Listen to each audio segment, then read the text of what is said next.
Joe's been pitching without his best pitch for a lot of the year, the slider. I mean, it's been there, but it hasn't been as devastating as normal. How impressive has it been that he's been able to do what he's done without one of his best weapons? Yeah, I think similar to Blake too, right? So Blake has not had his slider. He broke it out yesterday. Probably more so, probably his best slider we've seen, and it's only a matter of time before Joe does.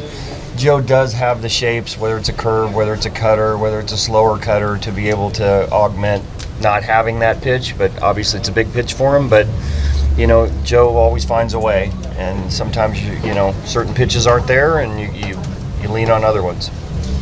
Matt Waldron sighting in the clubhouse today. Yeah. What can you share with us about that? He's going to start tomorrow. We're going to push Wacha back a little bit. He's just got a little bit of fatigue in the shoulder, so we're just going to be proactive and skip him a start, and Waldron will start tomorrow. When did that shoulder fatigue come about? I just felt it a little bit in between his last start and now, so a couple days ago.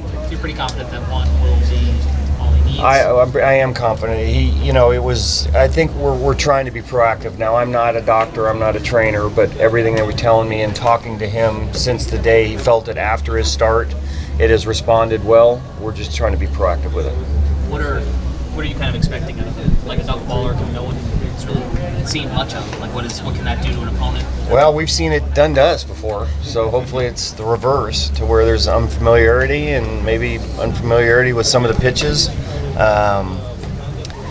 So it'll be a good to get a good look at a guy that we saw a limited amount in spring training, but has been pitching well enough to where this is the guy we picked to get the start. Who will catch him? Sancho's will catch tomorrow. What are the challenges in that? Are you familiar with the challenges of that? Did you catch many knuckleballers? There's a challenge involved. Wasn't my favorite thing to do, but it's part of it. How pleased are you? You said Trent will take his pitches, but he's taking fewer pitches. Right. He is attacking the ball. Correct. And that, we saw that early in spring too.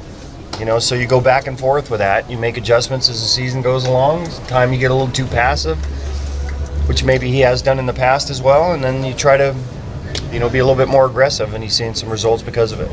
Yeah, he's been as good as any pitcher in the National League. So, this is something we don't want to push.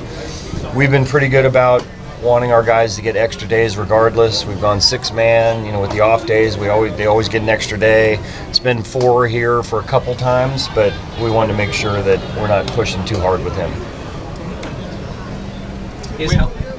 Is how well he's pitched kind of a part of all that, given that he hasn't built up a ton of innings in the past, so skipping a start here and there might be important down the stretch? Could be, but more than anything, if he's feeling a little fatigue, it's not something we want to mess around with as well as he's pitched and as durable as he's been for us.